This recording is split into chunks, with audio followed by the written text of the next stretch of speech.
Halo rekan semua, selamat datang kembali di channel Pertanian Terpadu. Masih bersama saya membahas tentang pertanian terintegrasi ya.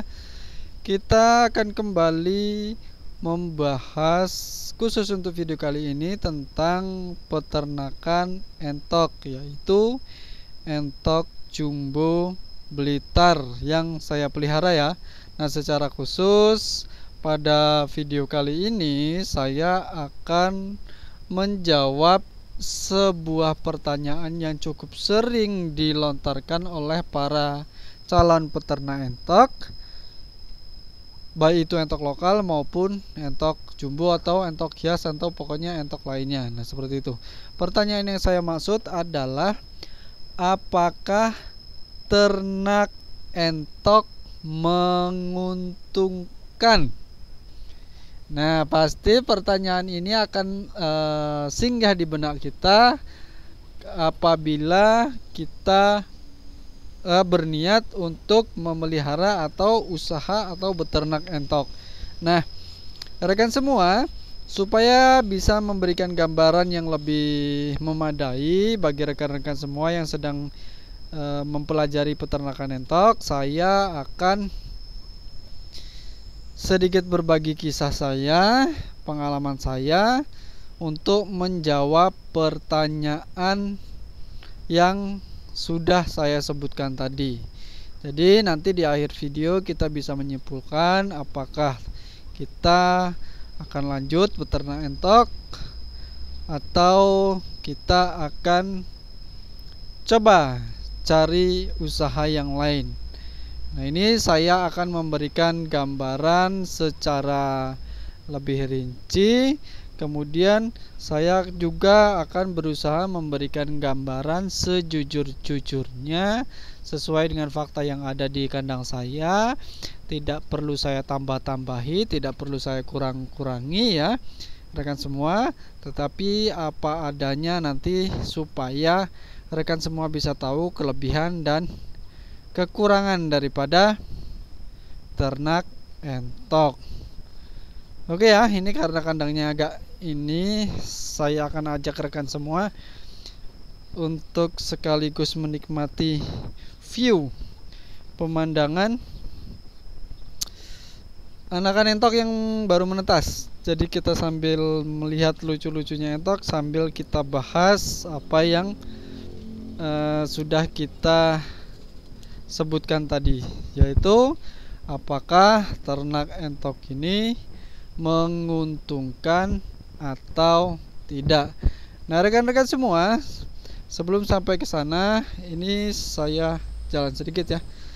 Akan sedikit memberikan gambaran bagaimana saya bisa sampai beternak entok. Jadi awalnya beberapa tahun yang silam, bahkan mungkin sekitar 10 tahunan yang lalu, saya sudah bergerak di usaha peternakan, khususnya rumahan ya, yaitu beternak ayam kampung. Dan saya sudah bagikan semua di video-video sebelumnya. Kemudian saya melihat tren yang cukup menyita perhatian, yaitu peternakan entok, khususnya entok jumbo Blitar.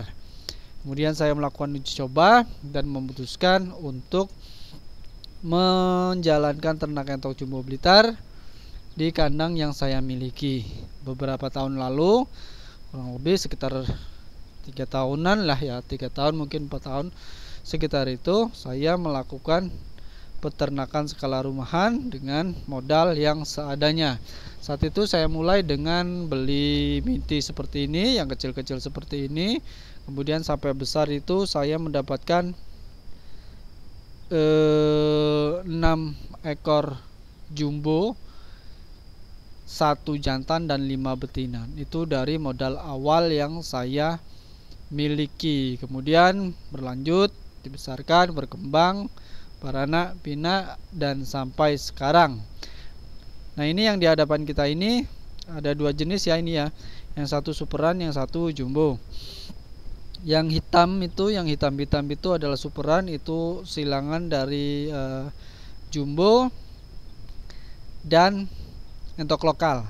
Nah, kembali kepada pembahasan kita tadi rekan semua, setelah sekian tahun tersebut berjalan sampai sekarang, tentu saja saya bisa menjawab mengenai pertanyaan yang kita sebutkan di awal, apakah ternak entok menguntungkan atau tidak. Nah, rekan semua, untuk jenis entok jumbo Blitar yang sedang saya pelihara, itu saya bisa menjawab ternak entok ini cukup menguntungkan. Sekali lagi, untuk entok jumbo Blitar yang saya pelihara di kandang saya ini, kandang kecil, kandang skala rumahan ini, ternak entok menguntungkan. Nah, bagaimana keuntungannya? Gambarannya seperti apa supaya tidak terkesan hanya bualan semata. Jadi saya kasih gambaran ya. Saya kasih gambaran dengan modal untuk dari pakan. Jadi karena kita pengeluarannya hanya di pakan ya, kemudian ada pengeluaran listrik sedikit. Nah, kita di pakan kita jelaskan supaya ada gambaran. Modal satu sak pakan rekan-rekan semua untuk menghidupi sekitar indukan 5 ekor plus jantan, yaitu ya 5 ekor. Kemudian untuk membesarkan sekitar 10 ekoran anakan, dengan modal satu sak pakan tersebut kita akan mendapatkan 30 butir telur dari rata-rata ya, dari 3 indukan. Nah, dari 30 butir telur itu diambil rata-rata. Biasanya kalau telurnya lebih ya, itu kita mendapatkan minti sebanyak 30 ekor. Jadi dari satu sak pakan yang saya beli, biasanya saya menghasilkan minti sekitar range-nya, rata-ratanya itu di kisaran antara 20 sampai 30, 25 sampai 30 ekor. Nah, dari total jumlah minti yang saya hasilkan tersebut, saya bisa mendapatkan lebihan sekitar kurang lebih satu sak pakan. Jadi modal satu sak pakan tadi, kemudian dapat DOE maksud saya, kemudian dapat DOE. Kalau DOE nya kita jual, kurang lebih kita bisa beli 2 sak pakan. Oke, itu minimal. Jadi karena apa dibuat minimal? Karena harganya itu bisa tidak bisa dipastikan. Artinya kadang kita bisa jual dengan harga yang relatif cukup bagus, kadang kita harus jual di harga yang standar. Nah, seperti itu. Nah, itu kita ambil harga yang paling jelek, itu kita bisa dapat sekitar untuk 2 sak pakan. Nah, jadi dengan hanya menjual DOC-nya saja kita sudah dapat keuntungan seperti itu, sekitar bisa 50%-an dari modal pakannya ya. Itu saya hanya menghitung modal pakan. Kemudian kalau kita mau jual besarannya, itu kita bisa mendapatkan keuntungan yang lebih banyak.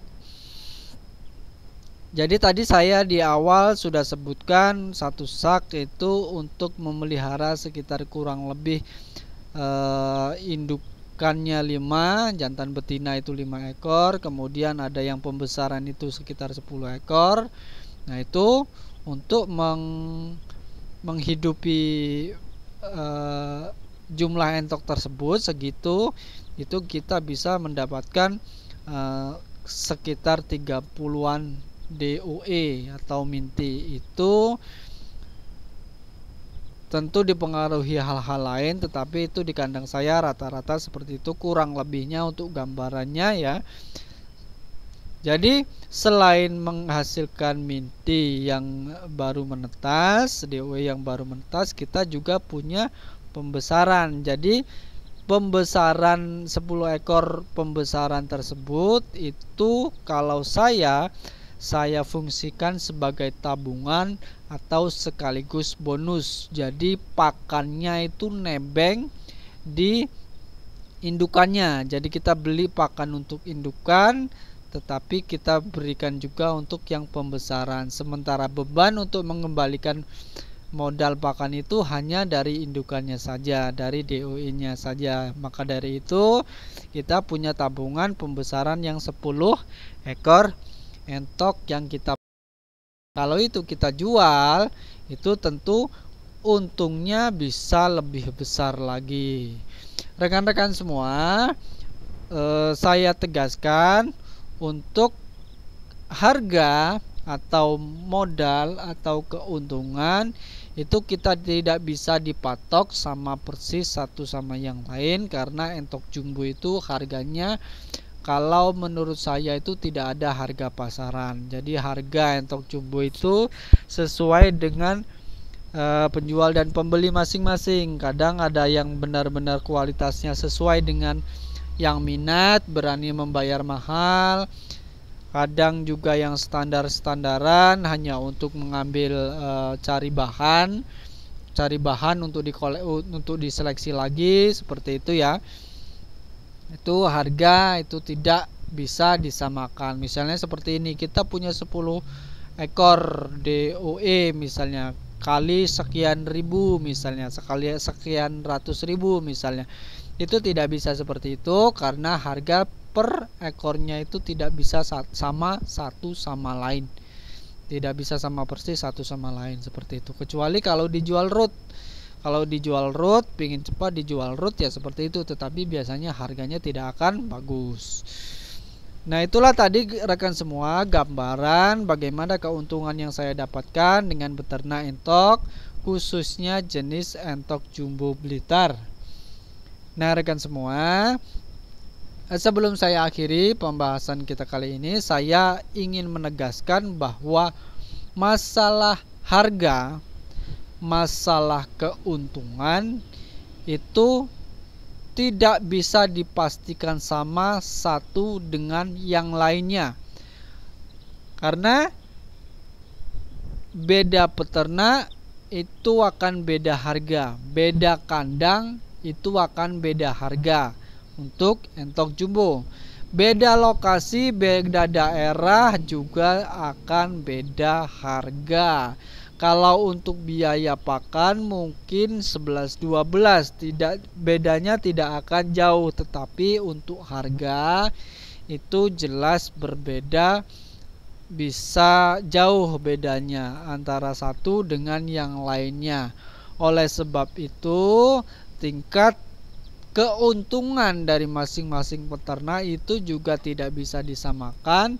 Saya untungnya sekian satu bulan dari satu ekor indukan, sementara kok dia cuma dapat sekian. Itu tidak bisa disamakan, rezekinya beda-beda karena backgroundnya, latar belakangnya tadi seperti yang saya sebutkan seperti itu, sehingga hasil akhirnya akan berbeda. Kemudian timbul pertanyaan, apakah ini masuk rekomendasi? Kalau menguntungkan, apakah masuk rekomendasi? Kalau saya, rekan semua, daripada beternak entok lokal saja, menurut saya akan lebih bagus beternak entok jumbo sekalian. Seperti itu.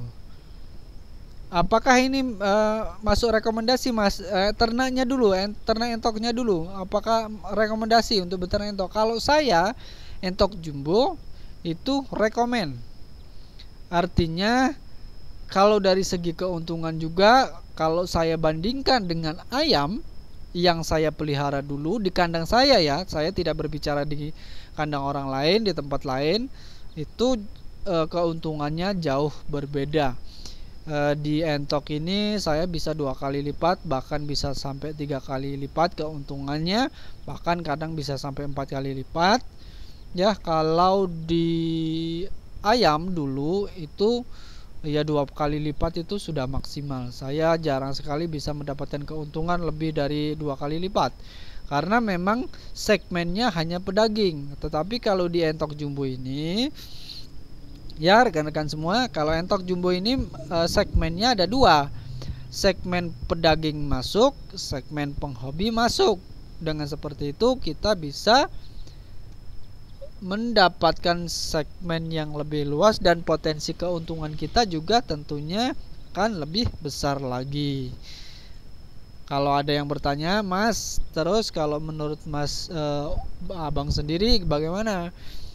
Kira-kira saya harus peternak entok jumbo atau tidak? Ya, kalau secara umum saya bisa menyarankan seperti itu, tetapi secara khusus masing-masing rekan-rekan semua juga perlu mempertimbangkan banyak hal lagi: lokasi, lingkungan, wilayah, kemudian pakan dan lain sebagainya, dan seterusnya itu harus dipertimbangkan. Kemudian harga juga tetap harus disurvei, misalnya untuk pembibitan. Untuk pertama beli indukannya seperti apa, DOC-nya seperti apa, tingkat populasi di daerah tersebut bagaimana, itu perlu dipelajari, paling nggak perlu dicari tahu walaupun hanya sekilas-sekilas, sehingga nanti kita bisa menentukan apakah layak secara penuh atau tidak kita beternak entok, khususnya entok jumbo. Nah, itu saja rekan-rekan semua.